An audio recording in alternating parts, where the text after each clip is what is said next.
Bago ko pa maging motor tong Aerox natin na version 1, nauna munang motor yon yung aking kukunin ngayon, no. Umaandar naman siya, natambak kasi mga buddy, talaga wala nang gumamit, natambak na lang siya. Bago naging motor natin yung Aerox na yan, meron tayong isa pang motor na ginamit. Yun yung kukunin natin ngayon at yun yung i-rebuild natin at kukondisyon natin.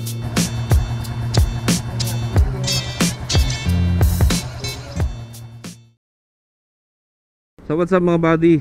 Welcome back to my YouTube channel. It's me again, Motobuds. So kumusta kayong lahat dyan? So ngayon mga buddy, on the way ako sa Moto Garahe dyan sa Tansa, Cavite kay parang Edward. Shoutout Moto Garahe. Dahil meron kaming kukuning motor at isasakay namin sa kanyang FX, yung motor na kukunin namin. Anyway, kwento ko lang mga buddy, no. Yung motor na yon, matagal ko ng motor yon mga buddy. So yun nga, no, sabi ko nga sa inyo, matagal ko ng motor yon mga buddy.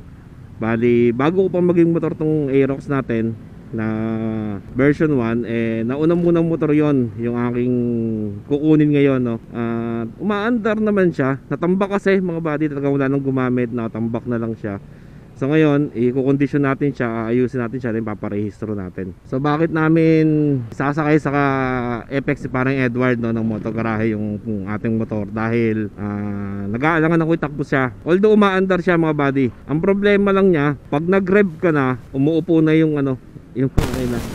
Parang lunod na hindi mo maintindihan, di ba? So parang mamamatay yung makina.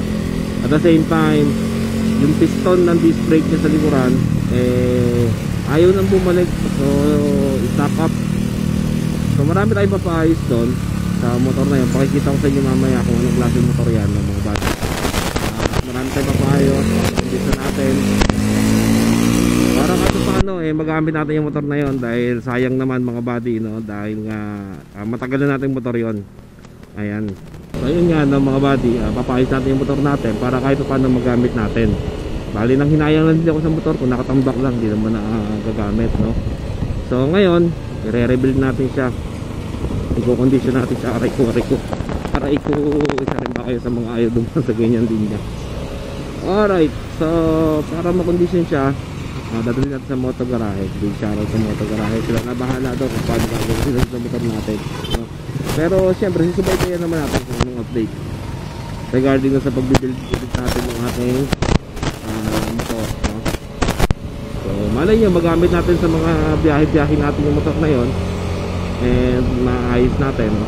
Para kahit paano meron tayong isa pang motor na magagamit just in case na magkaroon ng aberya, diba?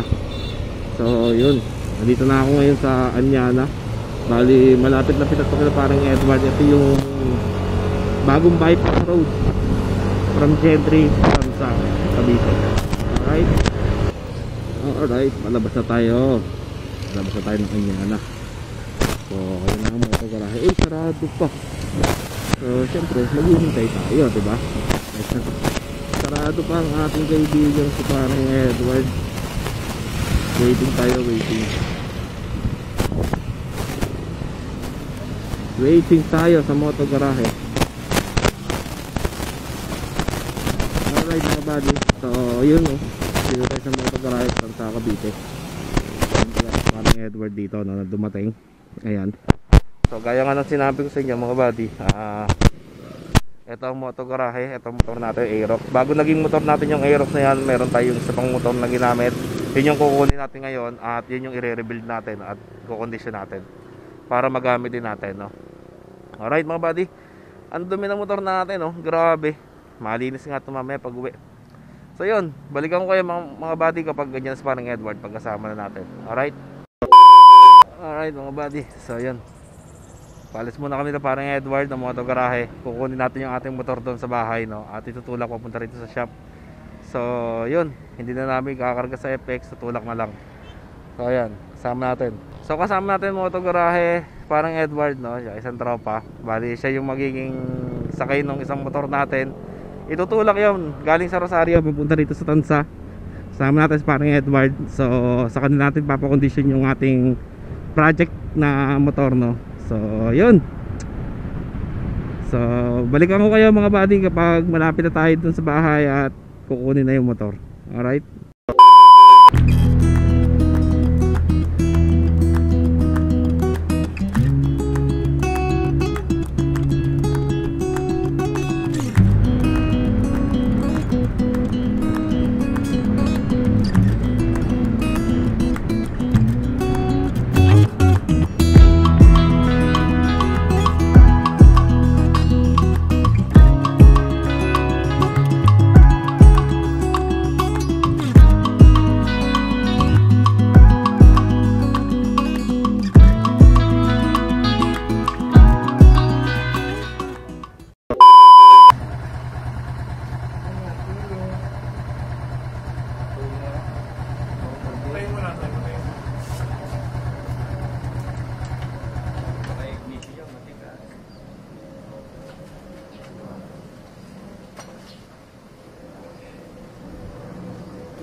Ano, kinuha. Ang gulong eh. Kabago-bago yung oblong oh.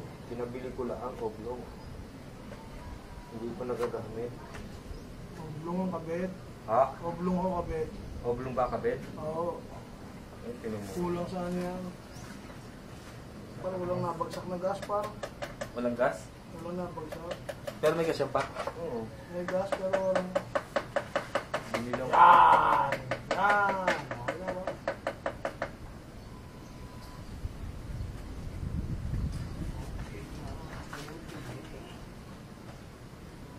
Boss, pakiko-condition nyo na. Oo yan. Huwag nung may loob eh. Dumi? Oo, yung loob ng carburetor.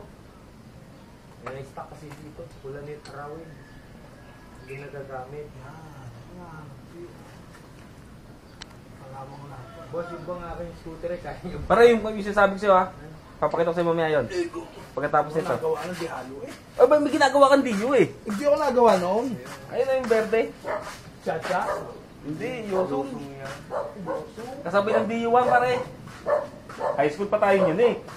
Service ko yun noon. Tatanong ko ba kung kaya ito. Oo, paano mo dito na? Piyesa kasi yan kung bakit. Hindi ako to isa. Ganyan sa ako. Tapos to pre oh.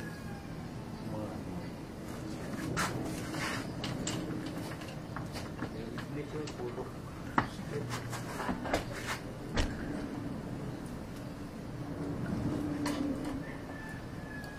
Langis lang yan.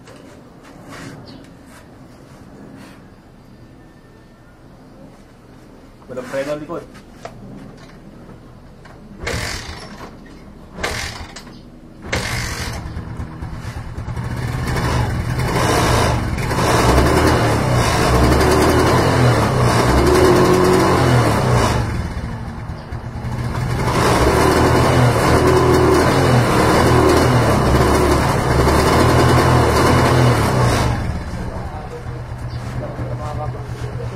Tapos ito pre, meron ito. Paano bang gagawin?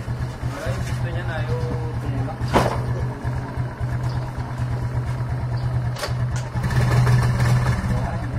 Kaya, putok na rin ang gulong sa unahan pa.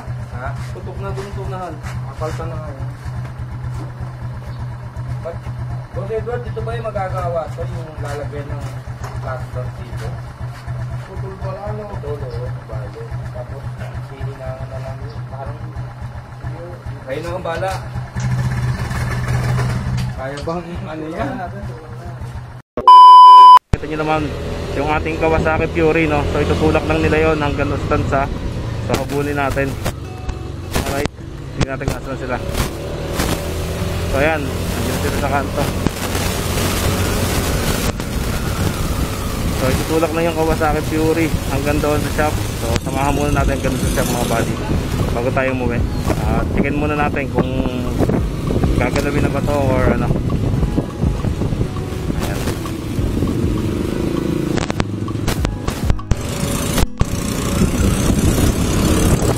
So ito yung ating Fury, ang ating magiging project bike.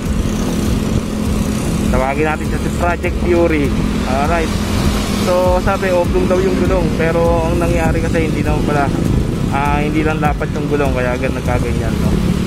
So ayan.